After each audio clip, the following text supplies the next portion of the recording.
Alors après avoir commenté le début du cours de ce document, je reviens au début pour une correction de certains exercices. Alors, déjà en grand 1, dans l'introduction, on avait un exercice un peu comme une chasse au trésor, où il fallait construire des points sur un quadrillage. Petit a, la baie des crabes se trouve au point B tel que AB égale moins V. Donc là ici vous avez le vecteur V, qui va vers la droite, qui est horizontal. C'est quoi le vecteur moins v? Eh bien, le vecteur moins v, c'est son opposé. Eh bien, il est dans la même direction, donc horizontale, mais par contre de l'autre sens. Donc, il va vers la gauche. Il est de même longueur, c'est-à-dire qu'il fait 3 carreaux. Et là, il faut mettre le point B tel que AB égale ce vecteur moins v. Donc, il faut partir du point A. On part du point A et on reproduit le vecteur moins v, donc qui va vers la gauche. Et on arrive au point grand B. Voilà le point grand B. Ensuite, le point C, c'est la cabane de Robinson. Il faut faire U plus V plus W. Et ça doit être égal au vecteur AC. U, V, W. Le mieux à faire, en fait, c'est de mettre bout à bout ces flèches pour pouvoir appliquer directement la règle de Schall. On va partir du point A, puisque au final, on veut que ce soit le vecteur AC. Donc on part du point A. On met d'abord la flèche U. Donc là, vous voyez, la flèche U va vers le bas de 3 carreaux. Donc je l'ai recopié. C'est le même vecteur ici et ici. On arrive ici.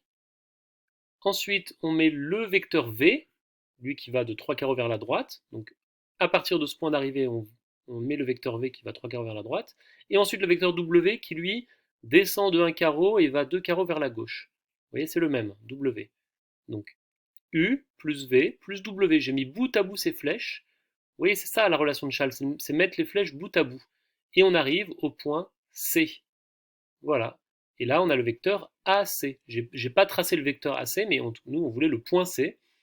C'est quand on a mis bout à bout les flèches, ça nous fait.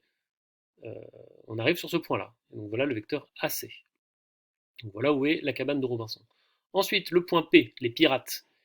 Eh bien, ça se trouve au point P tel que AP égale 2 tiers de V.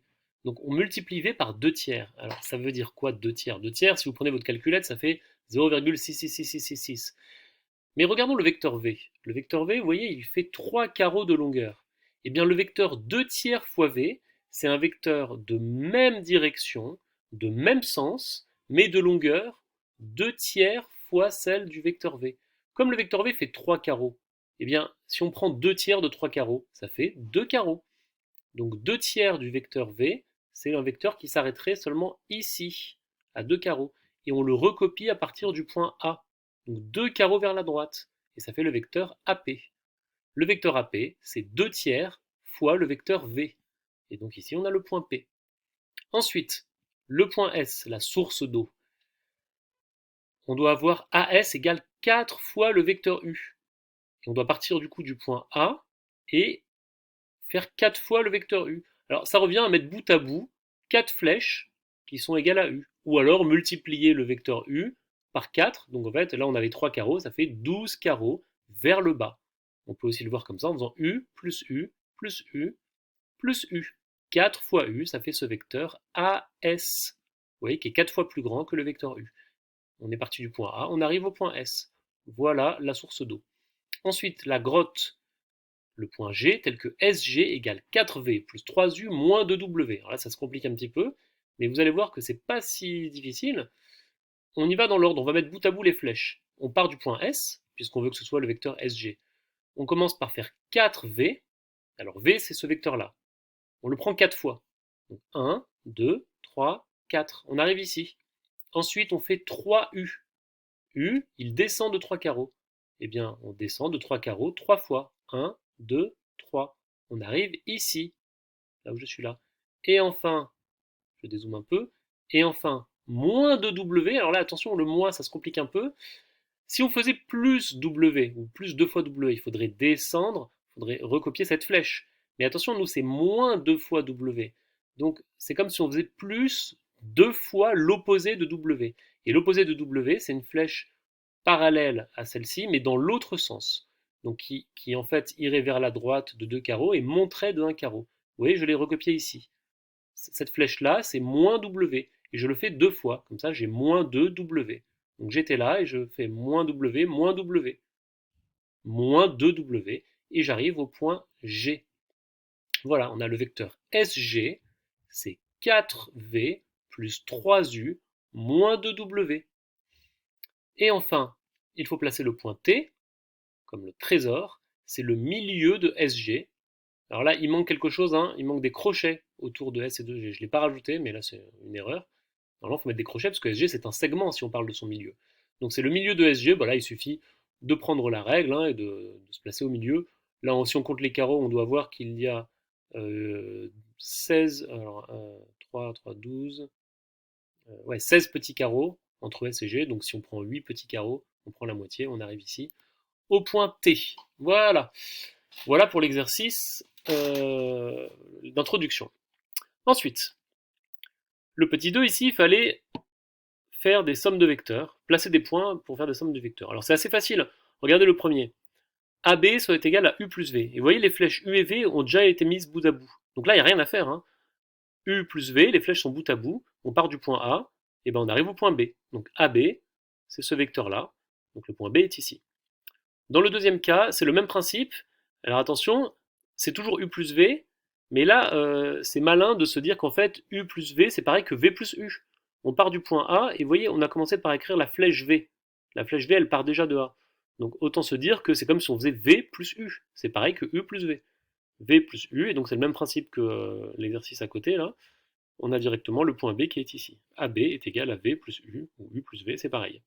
Remarquez que si on commençait par à écrire U à partir de A, en fait, on aurait commencé par là et ensuite on serait allé par là. On aurait suivi en fait l'autre chemin d'un parallélogramme. Celui-ci, alors cette fois les flèches U et V, les vecteurs U et V ne partent pas du même endroit, donc c'est à nous de réécrire, de redessiner un représentant. Donc en fait, on a le vecteur U qui part de A, on veut rajouter le vecteur V, et bien je vais redessiner le vecteur V ici à partir de l'arrivée du vecteur U. Hop, et j'arrive au point B. AB, c'est U plus V. Enfin, dans le dernier, là, on a carrément le point A qui a rien à voir avec les vecteurs U et V, mais je vous rappelle toujours que les vecteurs ne sont pas localisés, on peut les mettre où on veut. Donc là, j'ai décidé par exemple de commencer par replacer le vecteur V à partir du point A. Donc le vecteur V qui est ici, on le retrouve ici à partir du point A. Et le vecteur U qui est ici, on le retrouve ici à partir de l'arrivée du vecteur V que j'avais mis là. Et donc V plus U, ou U plus V, c'est pareil, ça fait le vecteur AB. Et donc le point B doit être ici. Voilà. Je grossis un peu, je vous laisse re-regarder la figure, si vous voulez mettre pause, pour essayer de bien refaire chez vous. Et je passe à la suite. Alors, on va reprendre la feuille.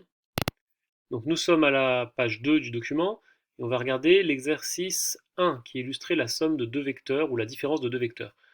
On nous dit que ABC est un triangle. Et on nous demande de construire le point D tel que AD est égal à AB moins AC. Donc voilà le triangle. Alors là, vous avez déjà la solution complète, hein, je n'ai pas fait au fur et à mesure.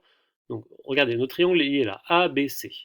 Et on nous demande de tracer le point D, de trouver le point D tel que AD est égal à AB moins AC. AB moins AC. Alors j'écris U, le vecteur AB. U, c'est le vecteur AB. V, c'est le vecteur AC. Et nous, on veut U moins V, AB moins AC. Eh bien, U moins V, c'est pareil que U plus moins V. Et donc, ce que j'ai simplement fait, c'est que le vecteur moins V, donc qui est comme le vecteur V, mais dans l'autre sens, je l'ai réécrit, j'ai dessiné un représentant à partir du point B. Donc, à partir du point B, je fais le vecteur moins V. Ainsi, quand je fais AB plus moins V, et ben c'est simplement U moins V ici. Donc hop, je suis les flèches, puisque comme je l'ai fait à partir du point B et que le point B c'était l'arrivée du vecteur AB, et bien AB moins AC, c'est pareil que AB plus ce vecteur-là, ce vecteur moins V. Et donc j'arrive au point D qui est cherché. Donc le point D, il est ici. Voilà, vous avez AB plus BD, ça fait AD. Et le vecteur BD, c'est le vecteur moins V, c'est l'opposé du vecteur AC. Donc là, vous avez vraiment la construction de AB moins AC. Et vous pouvez remarquer aussi que ce vecteur AD, c'est le même que le vecteur CB. Ce qu'on avait vu dans le cours, hein, AC, enfin AB moins AC, ça fait le vecteur CB. AB moins AC, ça fait le vecteur CB, ça fait aussi ce vecteur AD. Et donc, du coup, vous avez ici un parallélogramme. C'est la réponse à la question qui était posée aussi. On a un parallélogramme, pourquoi? Eh bien parce que le vecteur AC, c'est l'opposé du vecteur BD, donc le vecteur AC est égal au vecteur DB. AC égale DB, et donc on a un parallélogramme. Pour la question petit b, on nous demandait de construire le point M tel que BM égale BC moins CA. Alors là, on peut regarder directement ici, avant de voir le dessin. BC moins CA, c'est pareil que BC plus AC. BC plus AC. Alors voyons voir maintenant le dessin. On a dit que c'était pareil que BC plus AC. Et on veut que ça fasse BM. Donc on part de B, BC, plus AC. Alors AC c'est toujours le vecteur V, mais on va le redécaler, le faire partir du point C. Ne tenez pas compte de cette flèche ici, hein, ça ne sert à rien. C'est cette flèche-là qui compte, c'est le vecteur V, le vecteur AC, qu'on a refait partir du point C. Ainsi, BC moins CA, c'est pareil que BC plus AC, c'est pareil que BC plus ce vecteur-là, et par relation de Chasles, on arrive donc ici au point M, et ça nous fait bien le vecteur BM. Voilà pour l'exercice 1. Dans l'exercice 2, on nous demande de construire un rectangle ABCD de centre I et M un point quelconque. Et ensuite, il s'agit de construire le point N tel que MN égale AB plus CI plus BC. Alors, voyons voir la figure. Donc on a le rectangle ABCD, qui est ici, de centre I, donc c'est l'intersection des deux diagonales, et on prend M un point quelconque. Il est là, M un point quelconque. Et nous, on veut le vecteur Mn qui soit égal à AB plus CI plus BC. AB plus CI plus BC. Et bien là, l'astuce, en fait, c'est simplement de constater qu'il y a plein de lettres en commun, et si on change l'ordre, les choses deviennent assez claires. Au lieu de faire AB plus CI plus BC, on fait AB plus BC plus CI. On inverse l'ordre de BC et de CI. Et regardez, là, il y a le B en commun pour l'arrivée et pour le départ ici, et là, le C en commun pour l'arrivée et le départ ici. AB plus BC plus CI. Elles sont déjà bout à bout, ces flèches, quand on les prend dans le bon ordre. Donc AB plus BC plus CI, ça fait le vecteur AI. Voilà, ça fait le vecteur AI, et nous, on veut que ce soit égal au vecteur MN. Donc il s'agit simplement de recopier ce vecteur-là, AI, à partir du point M, Mn, et on arrive ici au point N. AI égale Mn. Les deux vecteurs sont égaux, ce sont deux vecteurs qui correspondent à deux côtés opposés d'un quadrilatère, ça va dans le même sens, et donc on a un parallélogramme. AINM est un parallélogramme. Très rapidement, l'exercice 3, j'ai pas fait de figure là-dessus, vous la voyez ici. On a trois forces. Donc là, c'est un peu comme un exercice de physique. Bien, les forces s'additionnent comme des vecteurs. Les forces sont représentées par des vecteurs et on peut les additionner pour voir la force résultante. Et on vous demande si l'objet est en équilibre ou est-ce qu'il va se déplacer. Et bien là, l'idée, c'est simplement de faire la somme des vecteurs, la somme des forces. Et donc si on fait F1 plus F2 plus F3, alors regardez, si je fais F1 plus F2, F2, je peux le recopier à partir d'ici, il descend et il arrive là. Donc F1 plus F2, ça nous fait arriver ici. Donc ça nous fait ce vecteur-là de 2 carreaux vers la gauche. Et si je rajoute le vecteur F3, donc ce vecteur de 2 carreaux vers la gauche, plus rajouter ce vecteur 3 qui revient de 2 carreaux vers la droite, mais qui monte d'un carreau, eh bien ça fait au total simplement un vecteur qui monte d'un carreau. Voilà, c'est un vecteur vertical qui monte d'un carreau. Voilà la somme des vecteurs F1, F2, F3. On va revenir sur ce genre d'exercice avec des carreaux quand on fera les coordonnées des vecteurs. Et peut-être vous pourrez revenir dessus après. Ça fait que quand on additionne ces trois vecteurs F1, F2, F3, ça ne fait pas le vecteur nul, ça fait un vecteur qui monte de un carreau. Donc comme c'est pas le vecteur nul, ça veut dire que l'objet n'est pas en équilibre. Il va se déplacer vers le haut. Voilà pour l'exercice 3. Alors ensuite, on avait vu déjà un peu le cours, la multiplication des vecteurs par des entiers naturels. En fait, on a eu déjà l'occasion de travailler ça en exercice avec l'histoire de la chasse au trésor tout à l'heure. Il y avait aussi ici quelques exercices. Je reviendrai sur une vidéo prochaine pour corriger peut-être euh, une partie de l'exercice 5. Et dans une prochaine vidéo, on va aussi poursuivre le cours de ce document. Je vous remercie.